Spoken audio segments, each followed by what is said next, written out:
and welcome to Shakhtar's Glory, episode 99. And bit of a weird start with this one because I've kind of recorded stuff out of whack and out of sync and whatever. But got a little bit of a slight change of plan with the way the next episode or two are going. I think I've decided that pretty much this is going to be the last season of Shakhtar's Glory slash FM18. As we prepare and build up for FM19 coming out. I'll probably mention it in a couple of episodes. I recorded them so long ago. But last time out we had the Super Cup against PSV. We did grab the win. I'm on a screen now, basically not to show anything, give anything away, because today is just going to be a transfer update. And I'm going to talk about the Champions League draw, the group stage, because unfortunately I did press continue before actually doing the draw, so it was all auto done. And I didn't get the best one, unfortunately. We got Real Madrid, who are obviously a bit of a foe of ours. Champions League final a couple of years ago, beat us, and the referees, sent a couple of our players off in that game, and I think we ended up getting beaten quite easily in the end. We also got Marseille, a bit of a new opponent for us. And we also got Feyenoord, another new opponent for us, similar to PSV, I guess, another Dutch team. So PSV won the Europa League last year, but Feyenoord are in the Champions League, so Feyenoord must have won the Eredivisie. I don't have it loaded, so I can't check, unfortunately. I wish I did have a little look, because Ted, Redwood Gaming, he's doing obviously OS, and he's had a few things pop up on his sort of 10 years in the future with Shakhtar, so it'd be interesting to see if anything had happened with OS, but unfortunately I can't check that. Maybe if I do a 10 years in the future one, it's something I'm thinking about, or 5 years, 10 years, whatever, because we're on season 6 or 7 now. Let me know if that's something that'd be of interest. I'll do that. I'll maybe open up a few leagues and have a look at something, a few things different. It might take me a while to get that to play through, but hopefully not too much. So we're on a screen now, just to not give too much away. So what we're going to do, we'll do the transfer news first of all. At this stage, me showing you who we've signed, apart from one that springs to the top of my mind, top of my head. There's not too much that you can get from it really. So Roberto Paz we knew about already. We'll take a quick look at him. He's great. He's a wonder kid. Another centre midfield. We've got a lot of those. We've got too many of those probably in that position, but it's good to have that sort of problem. But he's another fantastic one. Teamwork could do a little bit of work rate maybe, but everything else is physicals, his technicals, amazing. He's probably not quite as good as what we've got. He's already got 3 caps for Argentina as well, so not too bad of a player. But 5 million from Racing Club in Argentina, and he comes in. He's played 9 games. He's done okay, but a lot of those I think have been off the bench, to be honest. He started 2, 7 off the bench. It's hard to make an impact. We did sign Kyle Walker on a free transfer. There were a couple of others we were looking at, but he's still got the pace, he's still got the physicals. They haven't declined yet. He's still 32. He's only got 69 caps, bizarrely. I thought he'd have a bit more by this stage. Everything you're looking for there, I just wanted to bring someone in who could do a bit of tutoring. He's 43 grand a week, so he's an expensive tutor. We've probably got better right backs still at the moment. He's 2.5 current ability, but he can play the wing back role a bit more efficiently, I think, than what we've got. He's not amazing there, but I think he can. He's got the attributes to do it. He's played well when he has played. He's got 1 appearance in the Champions League and nearly a 9 rating there. He's got 2 games in the league, so bit of a backup, bit of a tutor. But he'll play the odd game here and there. But we are trying to bring in a few more youngsters this year, which, as you can see, we haven't really signed anyone. The final one is a goalkeeper from Lech Poznan for nearly £6 million, and again another wonder kid. He's pretty much our starting league goalkeeper. He's not our starting Champions League goalkeeper. We tend to try and play him in the league where we can. Lunin's still our number 1. Shevchenko, which you'll see in a minute, has gone. This guy's 5-star, could be 5-star potential ability. I think he will be. He's already worth 8 million. Fantastic player. I tried to get him a few times. His wages were very high.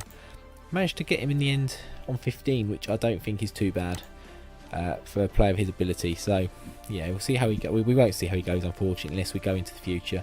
So like I say, do let me know if you want me to do that. In terms of outs, we've had a lot of outs. So Rodrigo goes to Milan for 30 million. I felt we dropped the wingers, didn't really need him. He wasn't an amazing striker. We had some other ones coming through who I wanted to bring in, who we will see. We'll have a look at the squad in a minute. Leo goes to Lazio. He wasn't first choice anymore. He was kicking up a bit of a fuss. He goes for 12.5 raisings, 12.5 million eventually. Amawoko, again wingers. He's gone for nearly 10 million, up to 13 to Rennes. Malashev really was using him as a homegrown player for a few years. He's not even needed for that role anymore. We've got quite a few of those. so he goes for 9 million to Augsburg. Malinovsky, again, homegrown, we bought in, but he goes again, 9 million. I'm not clicking on these because I don't want to keep refreshing this screen. You know who these guys are. Sebastian Marino is a bit more of a backup. He's been on loan in Italy a few years. I think he's been at Napoli and Udinese a couple of times, and then Juventus I think loaned him last year. I think he played against us in the final where he came off the bench maybe, but we sold him for 8 million. We've sold Mateus Fernandes, finally left. I think we saw in one of the episodes there was a bid for him. They weren't as good as this wasn't as some of the best bids we had, but he failed to get a work permit for Celtic, I think, who were willing to pay 11 million up front. But we managed to get 6.5, raising to 8 in the end, which I think is not too bad a deal. Carlos Companucci goes to Napoli for 4.5. Again, he's a winger, so he wasn't really going to get into our team now the way we play, even though he was fantastic for a couple of teams in the league the last couple of seasons on loan. We just couldn't sort of work him into the team. Same goes for Palanciano. He goes to Man City for 4.4. Seydou Kone is a bizarre one. He was very much a backup, young striker. But PSG coming for him for 2.5. I'm absolutely baffled by that one, but maybe it will come good for them in the future. Who knows? I'm not too sure. Similar for Joshua Mundy. I think he was... We're going to click him. Australian young guy we bought from FFA COE on a free, in fact. Didn't really ever feature for us, and he's already played for PSG once, did alright, and now he's in the reserves. But I mean, he's not anything amazing, so I'm a bit surprised. He's capped by Australia, but I mean, you'd expect that to a degree. Yeah, we'll just have a quick look on Kone then as well. Without trying to make this video take too long. I don't think there's any games today, so it shouldn't be too long. There's no com in this one. So he's the midfielder one. I did have hopes of him becoming better than he was. Never featured for us, I don't think. No, was looking at him potentially, but we had better options, certainly in centre midfield. So it was an obvious one. Torave Hagen went on. No, it's all loan still, isn't it? Get back to transfers. Japanese striker went back to Japan for 300k. South African striker went back to South Africa for 165k. A few players on loan. It's not showing, but Shevchenko went on loan. I think he's joined a club in Italy. We'll have a quick look at that in a minute. We've got a few loans out, like I say. Mashalek is doing quite well. Shnomrets, Strand Larson at Arsenal. Hagen at Warsaw. Some of these I wanted to sell, but we can only get clubs to come in for loan for them and pay their wages. So that was like a second choice, really. Stephen Gray finally has got a loan. He's gone to Juventus as well. Hopefully he can do quite well. Who else sort of sticks out as loans? No one really. But we spent just under 11 million. We bought in just under 100. So we did get a lot of the deadwood out. There's some more there to maybe clear out. Maybe a few more of these guys are a bit young. Can maybe kick in and kick out a few more of the, I say older players. We're looking at sort of 25-year-old onwards. Under maybe even. So we'll see how that goes. But we're not going to be around to see it. Let's put it that way. But let's have a quick look to see where Shevchenko did go. He went to Inter Milan, which is absolutely bizarre in my eyes. He's not played so far this season. He is playing. He's still the number one for Ukraine by the looks of it. Yeah, so it's an interesting one. He is a homegrown player, but I didn't really feel the need for him. We've got better young options, especially with that Polish guy, Cezerzan, coming in. We've also had a couple of games, so I'm going to, rather than, because obviously I've played the Champions League game based, the next episode is going to be a highlights package of the Champions League group games, because if I play them all and play the whole Champions League campaign, this series is going to run well past probably FM19 coming out.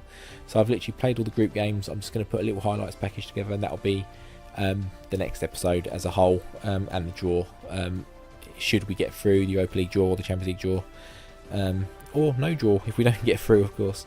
But we'd expect us to get through. Even with that tough group, we'd expect us to maybe at least get third, second.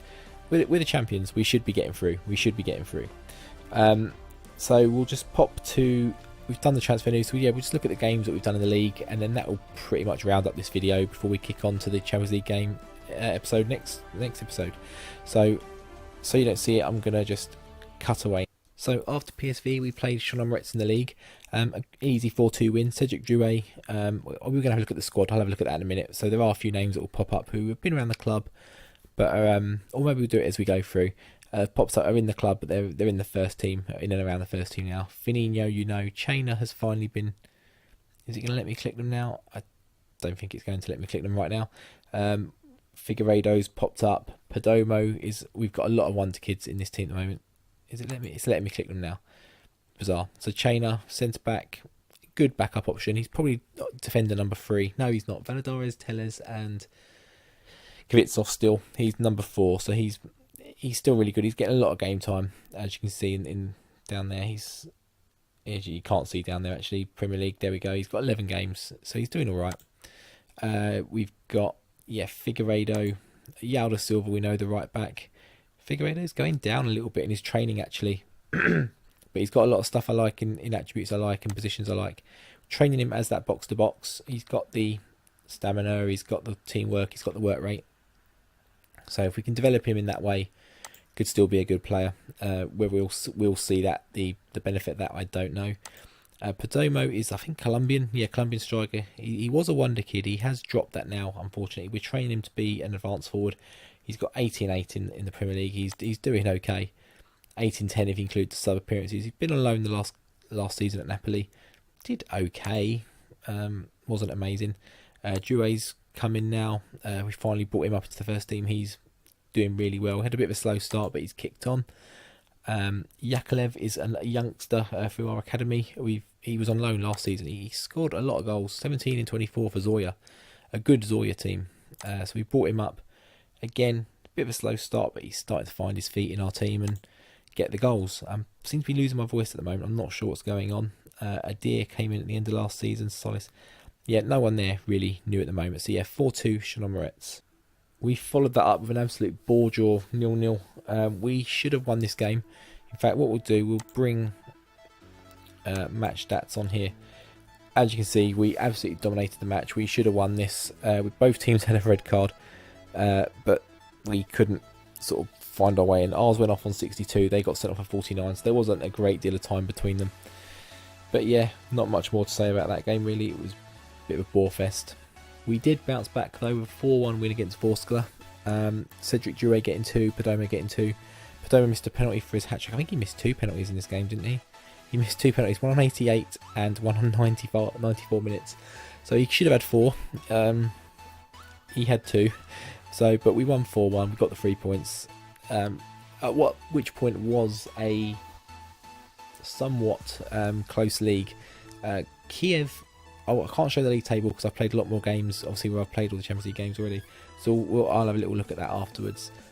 Dynamo Kiev aren't the force this season. Perhaps they were. They are recovering a little bit now. But Zoya have been predominantly the number 2 team and were really on our coattails for a long point of this game, this season, and probably still are. I haven't looked at the league table, so I can't actually remember.